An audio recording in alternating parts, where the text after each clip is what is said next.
Welcome to another episode in this pitch deck series. Today, I want to talk about being honest. Now, it sort of sounds a bit silly when you think about it that you say, "Hey, you got to be honest."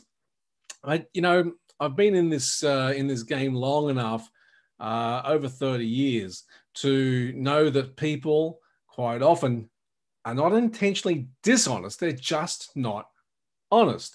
And being honest and real with your story is just as important for yourself as it is for pitching to an investor. So for yourself, in terms of understanding where your business is, measuring your business's performance, and being able to optimize your business to be able to either respond to opportunities or create new opportunities, or respond to those situations which come up which aren't so favorable towards you. And obviously, pitch the other side of it is honesty in terms of pitching to an investor. So what do I mean?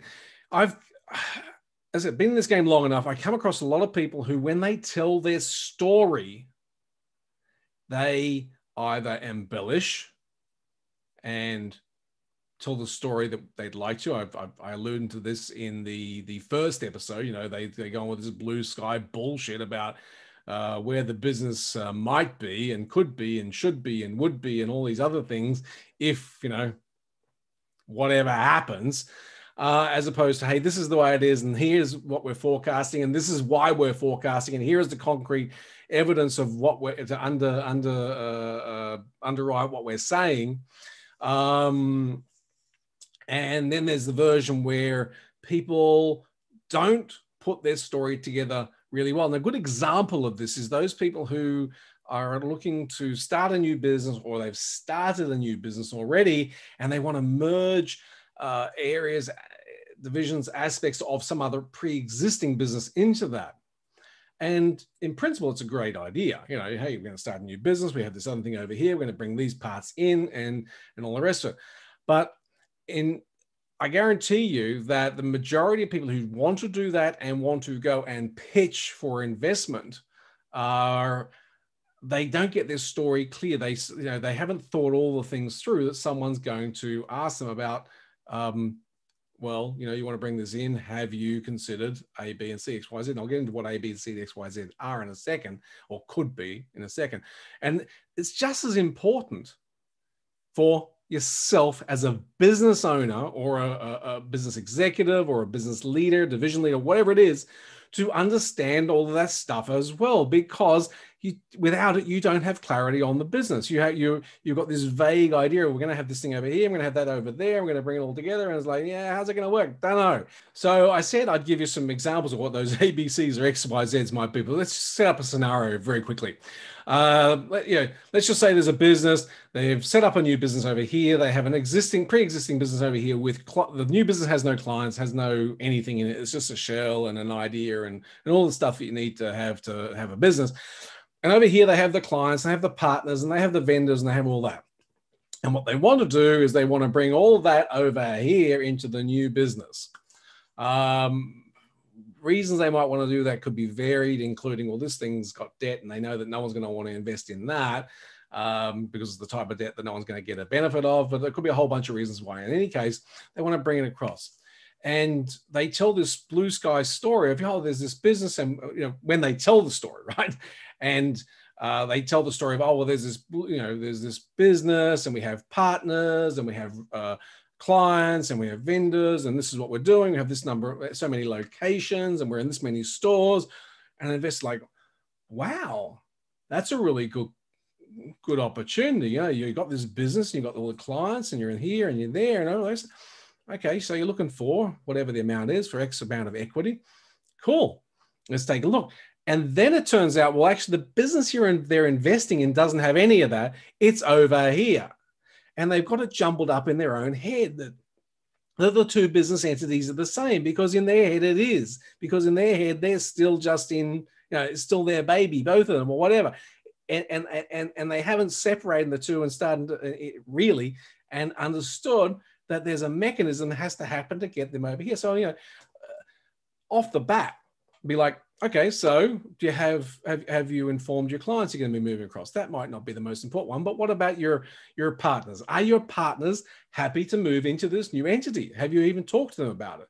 Your vendors, are they happy to supply the new entity based on the past experience that you had with them?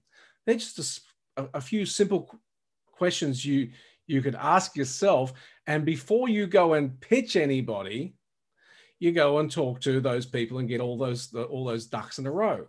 But of course, if your head is not clear, if your head's pretty much up your ass and you're not thinking clearly about this being two separate entities, then you're not going to go through that thought process, are you? Yeah. And when you come to pitch, you're going to, well, when you come to create a pitch deck for an investor, you're going to be putting all this garbled crap in there about, oh, we have this company, we have these vendors and all the rest of it. And you're going to muddy the water and confuse the story. So again, putting the investor thing to the side in case that's not your thing, in case you're not looking for investment, and picking up the pitch deck as a tool for measuring and monitoring the operations and performance of your business and optimizing your business, then I hope that by you can see just from that small example, and there can be many more, I hope you can see that by not having clarity about, and getting clarity take a big step back and look at it and ask the critical questions you would ask someone else if they came to you with the same thing, just in any other industry. If you don't have clarity on that, I hope you get that you're not going to be able to present it well. And if you don't have clarity, I hope that you get that your business is pretty much a mess at this stage. It doesn't have to stay that way. You can change it. Yeah. So when I say be honest and tell the real story, I don't just mean to other people. I mean also to yourself. Be honest with yourself and tell the real story to yourself without any meaning about whatever, because, people get attached to their businesses and attached to all this stuff. And that's, it's great to be passionate about what you do, but they lose perspective and they lose clarity on where they really are.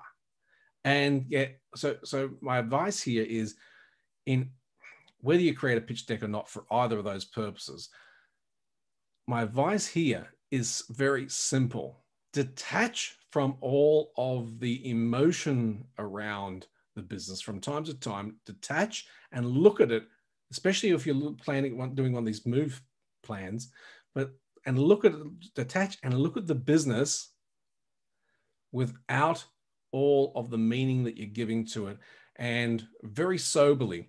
And a really easy way to do that, I find anyway, really easy, is to think of yourself as a person who is being approached by you, but you being in a different industry. So not necessarily an industry you know a lot about, could be, couldn't be, doesn't matter. But say someone you know is coming to you and telling you about their business, and really what you're doing is telling yourself about your business. But because you're going to listen to yourself in a detached fashion, you will very quickly pick up on the cues, at least some of them, and quite probably a lot of them, maybe not all of them, but quite probably a lot of them, pick up on the cues and the areas where it's just a clusterfuck what you're explaining to people and what you're explaining to yourself. Okay.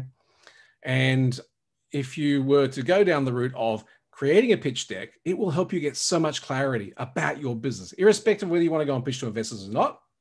By the way, if you've got one, it's always in the drawer and it's being updated. You could pitch for investment anytime, right?